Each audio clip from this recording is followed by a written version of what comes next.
bonsoir et bienvenue à cette émission d'Info 9. Il est un des clubs de chasse et pêche les plus âgés, sinon le plus âgé au Québec. Le club chasse et pêche de Rouyn-Noranda fêtera cette année ses 65 ans d'existence. Alors, pour nous en parler, je reçois de cette organisation le président de l'Association Chasse et Pêche de Rouyn-Noranda, M. Raymond Gagnon. M. Gagnon, bonsoir. Bonsoir.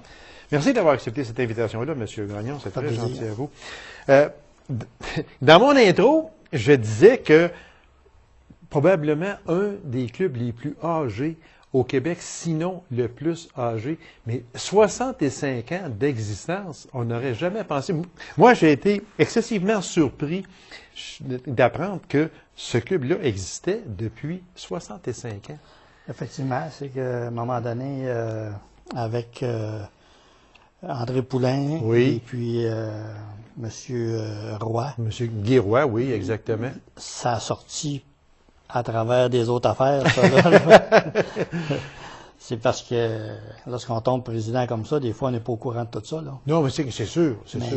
Ça nous a été sorti comme quoi que ça faisait 65 ans que le club de chasseurs et pêcheurs de Rouyn-Noranda existe. Parce que j'ai fouillé un peu quand j'ai su ça, et puis j'ai trouvé un club, deux, c'est-à-dire un dans la région des Laurentides, qui aurait probablement plus que 65 ans, et un dans l'Estrie également, qui aurait plus de 65 ans. C'est les deux seuls que j'ai trouvés. Okay. Alors, s'il se peut que celui de Rouyn-Noranda soit le troisième plus âgé, mais quand on parle de 65 ans, c'est de génération en génération, ça, à ce moment-là. Oui. Il y a beaucoup de chasseurs qui ont passé dans cette organisation-là. Exactement. Et puis, d'après moi, là, on est pratiquement une des plus grosses associations qu'il peut y avoir dans le Québec. C'est ça. Justement, ma prochaine question était celle-ci. Combien de membres dans l'association de chasse et pêche Rouyn-Noranda? L'année passée, on était en entour de 2004-2005. 2400 à 2500 membres? Oh, oui, monsieur. Ça, c'est avec des juniors. On a des juniors, des cadres juniors. Oui. Il faut les compter avec. Oui, exactement. En entour de 2500. Mais je pensais jamais que c'était un club qui avait autant de monde. Ça veut dire que quand on regarde tout ça, M. Gagnon, puis qu'on dit que chez nous, en Abitibi-Témiscamingue, c'est vraiment le coin ou un des coins au Québec où la chasse et la pêche est presque primordiale, où il y a le plus de chasseurs et de pêcheurs. Je pense qu'on en a la preuve. On en a la preuve. Même il y a des années, je pense qu'on a été proche de 2700.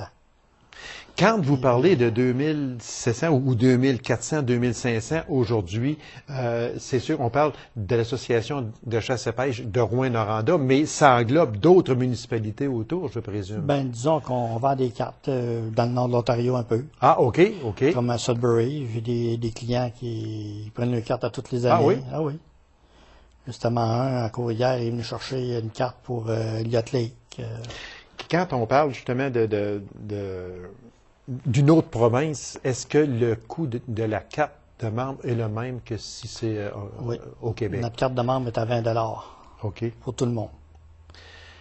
Est-ce que dans cette association-là, M. Gagnon, il y a beaucoup, parce que vous parlez là, de juniors, justement, là, les jeunes aujourd'hui, il me semble que les jeunes reviennent à la chasse et la pêche plus qu'il y a peut-être 2 décennies environ. On voyait moins de jeunes. Les jeunes semblent vouloir revenir. Est-ce que c'est important? Oui, c'est important. Et puis, comme nous, on donne des formations. Oui, exactement. On va en parler tantôt, justement. On donne des formations, justement, pour que les enfants soient en sécurité. Oui. OK. Qui fait qu'ils s'y agissent n'importe où en forêt, quelque chose de même, bien qu'ils soient prêts en conséquence. Mm-hmm. Quand on parle de junior, c'est environ quel âge, M. Gagnon? Ben, nous autres, on vend des cartes de junior à partir de 7 ans. De 7 ans? Oui. OK. Donc, ça veut dire que le jeune, à 7 ans, 8 ans, 9 ans, 10 ans, tout de suite apprend les rudiments de la chasse et de la pêche, mais ce qui est important, à pêcher et chasser sécuritairement. Sécuritairement, exactement. C'est ça qui est important. Ouais. Puis moi, je félicite il y a sûrement d'autres associations de chasse et pêche qui font probablement comme celui de Rouyn-Noranda, mais bravo à vous autres. On est axé beaucoup sur la jeunesse. Oui, hein? Oui. Ben, c'est la relève. C'est la relève. C'est demain, ça. Exactement. Ah, oui. Fait qu'il Nous faut- autres, on va partir, mais eux autres, ils vont être là. Exactement. Ouais. Puis, je suis certain, vous faites partie de cette association-là depuis combien de temps? Au moins, ça doit faire 6-7 ans. OK. Fait que ça veut dire qu'il y en a d'autres aussi avant vous qui faisiez partie, comme M. Roy, entre autres. Ah oui, M. Roy a fait une Moses de bonne job aussi. Oui, Puis André Poulain aussi. exactement. Alors, vraiment, là, c'est à deux, là, pas mal fort. OK, parce que j'ai reçu M. Poulin, justement, Ouais. bonjour. Comme André Poulain, il est resté dans notre entourage beaucoup. OK, Il est encore sur notre conseil, OK, mais à titre de directeur. OK. Mais des fois, là, on peut pas tout connaître quand on commence. Alors, Non. un gars de même, c'est précieux de l'avoir. Là. Comme M. Roy aussi. Comme M. Roy aussi, oh oui, oui. M. Roy que j'ai reçu à nombre d'occasions ici, surtout pour le salon du camping que j'ai reçu régulièrement. On va en parler justement du salon du camping. Si on parlait des activités qui ont eu lieu puis qui vont avoir lieu dans le cadre de ce 65e anniversaire du club Chasse et pêche de Rouyn-Noranda. Vu que l'émission va être en ondes le 28 avril, on peut dire que déjà la fin de semaine passée, il y a eu le salon régional du camping loisirs Chasse et pêche. Je suis certain que ce fait encore un succès phénoménal. Ça attire du monde. Ça attire beaucoup de monde. Beaucoup de monde. Ils viennent voir, puis les nouveautés. Oui. À peu près dans n'importe quoi, dans les choses de chasse, les campings. Parce qu'on touche à tout. On touche à tout. À tout. C'est ça. Puis, moi, je l'ai toujours dit, ça, c'est un rassemblement familial. Oui. Parce qu'on voit là, les familles se promènent de kiosque en kiosque. Puis on parle de pêche, de chasse, il y a des pourvoiries, il y a un peu salon canin aussi puis qui vient là avec leur fameux chiens, les agents de la pisteurs, faune. les agents de la faune. Toutes ces personnes-là étaient présentes et puis c'est comme ça aussi d'année en année. Donc, on peut dire que ce fut une très belle, même si on enregistre l'émission le 21 avril, mais on sait très bien que dans la fin de semaine du 24, 25, 26 avril dernier, il y avait sûrement foule au Salon du camping. C'est sûr. C'est une autre très, très belle organisation. Ça, c'est organisé exclusivement par l'association Par l'association Chasse et pêche de Rouyn-Noranda. de Rouyn-Noranda. Oui. Nous avons comme deux personnes ressources, en l'occurrence Michel Lavoie et puis Nicole Massé. La C'est conjointe de Michel, oui. eux autres qui ont monté le salon OK. avec des conseils de Guy et puis de Pauline, Guy Roy et Pauline. Parce que Guy, il faut le dire, qui a fait un travail phénoménal. Mais là, Guy, ça faisait une couple d'années qu'il me disait, ah là, j'étais à la veille, là, je commence à en laisser un peu, puis tout ça, parce qu'il aime voyager beaucoup, Guy, puis tout ça. Fait que c'est très normal. Puis en passant, on peut le remercier aussi pour tout ce qu'il a fait dans l'association de chasse et pêche de Rouyn-Noranda. Guy Roy, merci infiniment. Puis restez proche, parce que souvent, les gens ont besoin de conseils. Ah oui. Alors, parce qu'il est encore, j'en suis persuadé, près de vous autres. Oui. Il est encore près de nous autres. Puis si on a besoin d'un conseil, il est tout le temps là. Comme vous le disiez si bien avec André Poulain c'est également. L'autre activité, M. Gagnon, c'est Fête de la pêche au lac Kiwanis, les 6 et 7 de juin prochains. Oui. Ça, c'est une activité, c'est l'activité de pêche que tout le Québec, C'est ça, tout à le la monde grandeur peut du Québec. peut aller pêcher sans avoir un permis. Sans permis. OK. Mais nous, ce qu'on fait, c'est qu'on initie des enfants à partir de 7 ans. Et puis, on leur donne une formation. On a un bassin. On les fait pêcher dedans. Ça, c'est Et bon. à la suite de ça, ben, on lui donne un certificat qui va pouvoir, ils vont pouvoir aller pêcher jusqu'à l'âge de 18 ans. Ah, OK. OK. Ah, C'est ça, tout à fait bon. gratuit. OK. C'est vraiment bien, ça. Fait que ça, c'est la fameuse fin de semaine de pêche au Québec, comme vous le disiez Oui. si bien, que les gens peuvent aller pêcher sans avoir de permis de pêche. C'est ça. C'est pour un peu montrer et donner le goût aux gens Oui. d'aller à la pêche. L'autre activité, c'est le tournoi de pêche camping Kino Jevis. C'est le 20 juin prochain. Oui, ça c'est une activité, ça c'est le tournoi de pêche que l'Association des chasseurs et pêcheurs organise avec Marc Bisson. OK. C'est lui qui est en charge avec Luc, on ne me souvient pas de son nom, Luc Belland. OK. Et puis c'est eux qui l'organisent, et puis ça coûte rien. Ah, OK. Ceux qui sont membres peuvent venir, ils peuvent aller à la pêche, puis il y a des beaux prix. Oui. Fait qu'on invite les gens, parce qu'on va faire activer un petit peu, le temps passe très vite. OK. Alors, c'est le 20 juin, c'est le tournoi de pêche camping Kinojevis. Autre activité, initiation à la chasse, site de tir, le 15 août. Initiation à la chasse, ça aussi c'est bien. C'est comme on disait pour les enfants, Oui. à partir de 7 ans. On les prend de la ville de Rouyn-Noranda en autobus, on les monte à notre site de tir, et puis on les monte à tirer avec des arcs, des petites arcs, Oui. et puis des carabines à air comprimé. Et là, on a des moniteurs qui leur montrent comment faire, et puis des agents de la faune. Et puis, l'activité est complètement gratuite. Et puis, ils ont le dîner fourni, et puis le retour en ville sécuritairement. Ça, c'est vraiment bien parce que, encore là, c'est une activité avec les jeunes. Puis, c'est pour montrer aux jeunes aussi à pratiquer un beau sport, mais sécuritairement. Ça, je le dirai jamais assez, sécuritairement, parce qu'il arrive tellement d'accidents bêtes. C'est pour ça qu'on travaille pour les enfants. Bien, félicitations, parce que c'est vraiment bien pensé. Bravo.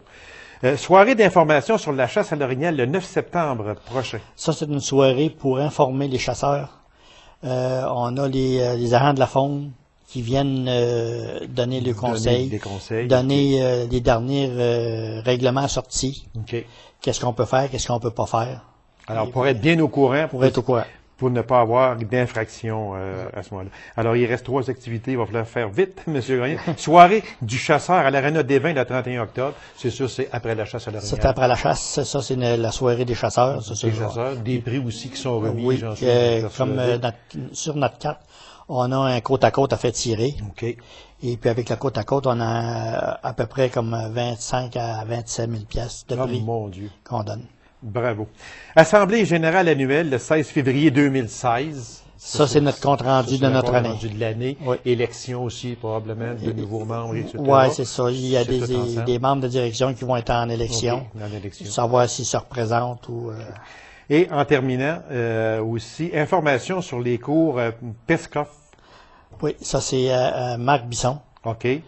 Au numéro 819-797-9879. C'est lui qui est en charge de tous les cours qui se donnent pour notre association. Pour l'association. Alors, il faut, s'il y en a qui veulent avoir des renseignements, on répète le numéro qui est le 819-797-9879. Monsieur Gagnon, merci infiniment, puis une très belle brochette d'activités, puis je suis content parce que les jeunes sont inclus beaucoup dans vos activités, puis bravo. Oui, puis on tient à ça. Oui, exactement. On l'a dit on tient les enfants qui soient sécuritaires. Voilà, exactement. Et c'est la relève, c'est le demain des associations de chasse et pêche. Et voilà. Merci beaucoup, M. Gagnon. Alors, mesdames et messieurs, courte pause. On vous revient immédiatement après. Restez avec nous.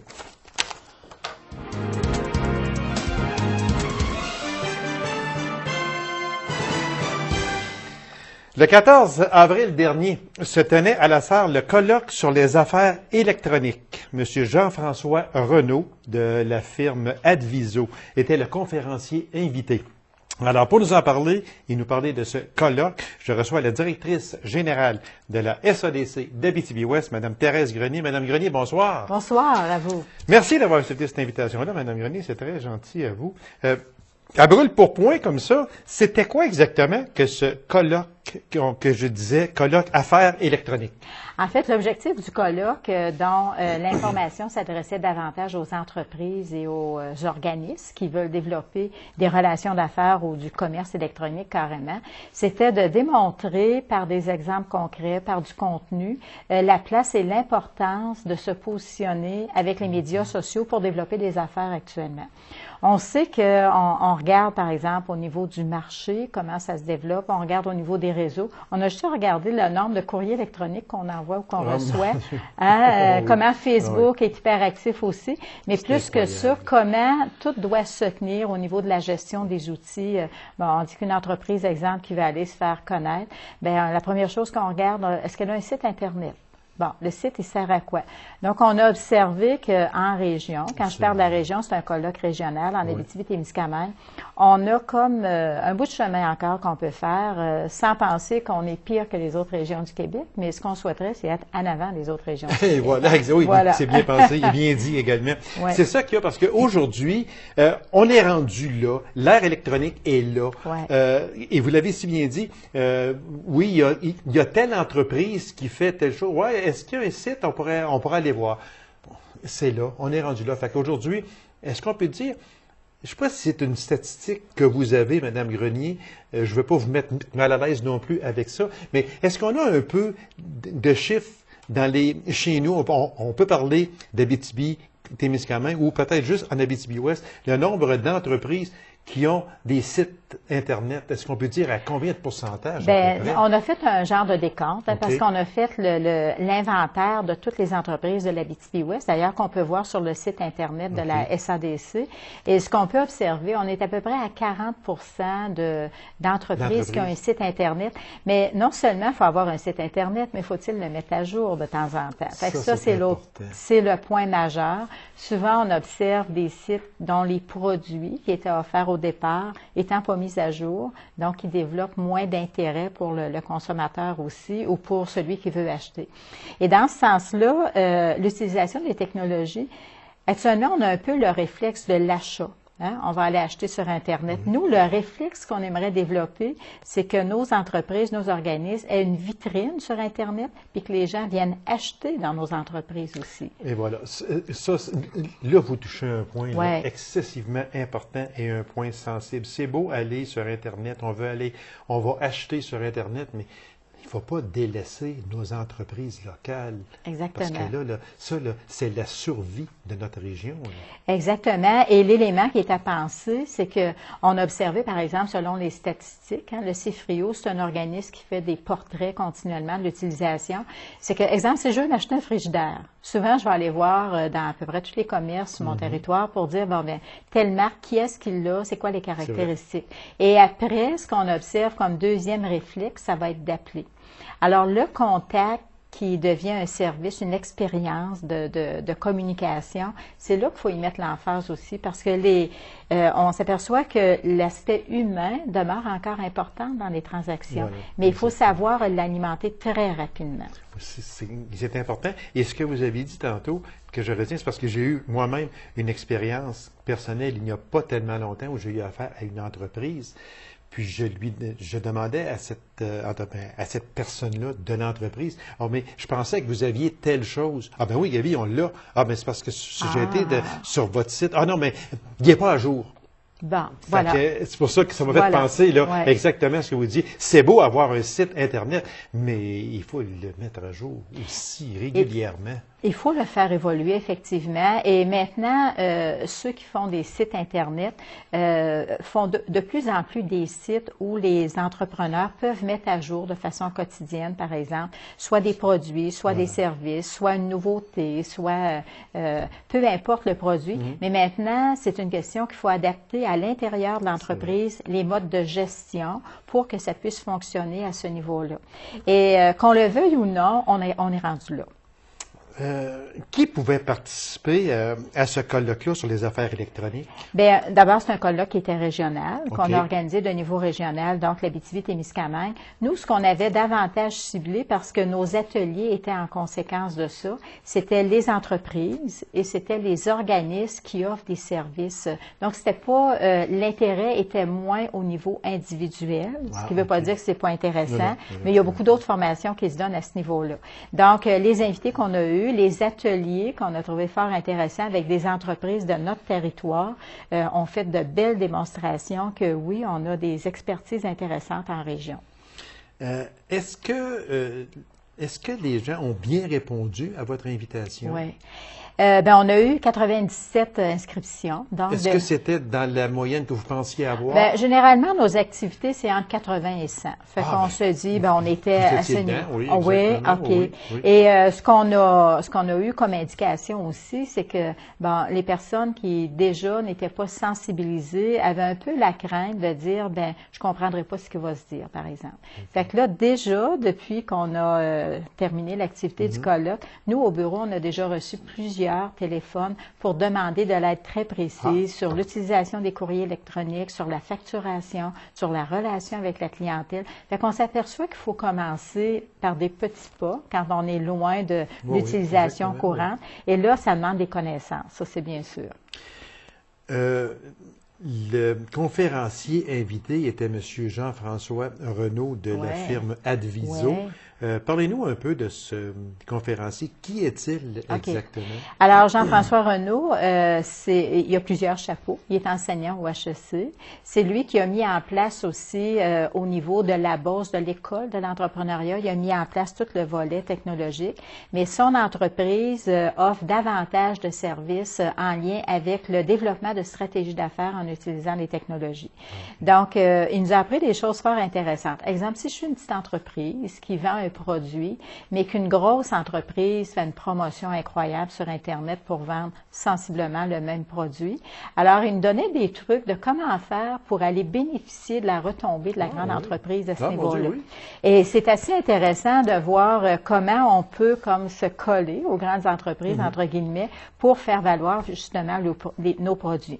Qu'est-ce qui va faire la différence? C'est l'expérience humaine qui va être à côté de ça. Donc, exemple, si je veux m'acheter, je ne sais pas, un produit, puis que je vais retrouver chez un Walmart, par exemple, et le même produit, je veux m'acheter une tablette, exemple. Bon, je vais aller voir Walmart, que je peux aller voir, c'est sensiblement les mêmes prix. Qu'est-ce qui va faire la différence? C'est que quand je vais aller, exemple, dans un magasin spécialisé, comme on en a sur à peu près tous nos territoires, puis la personne commence à nous expliquer comment ça fonctionne, comment ça marche, c'est quoi les mises en garde, comment on peut programmer, ça va faire la différence à ce niveau-là. Alors, il nous a comme démontré aussi que c'est très évolutif. Hein? Je ne peux pas dire, j'ai mis mes affaires à date là et dans 2 ans, je vais être encore correct. Non, il faut évoluer avec le marché. Exactement. Comment on peut choisir nos mots-clés? Comment on peut vérifier qui vient voir notre site? Comment on peut vérifier quel est le type de clientèle? Exemple, si j'offre un produit je connais une petite entreprise qui, lui, fait sa promotion par l'utilisation entre autres, de Facebook. Il a observé que les journées de pluie, les mardis, mercredis, jeudis, c'était le meilleur moment pour faire sa publicité sur Internet. Ah oui. Oui, parce que quand notre toit coule, c'est pas quand il fait soleil qu'on a envie d'y penser.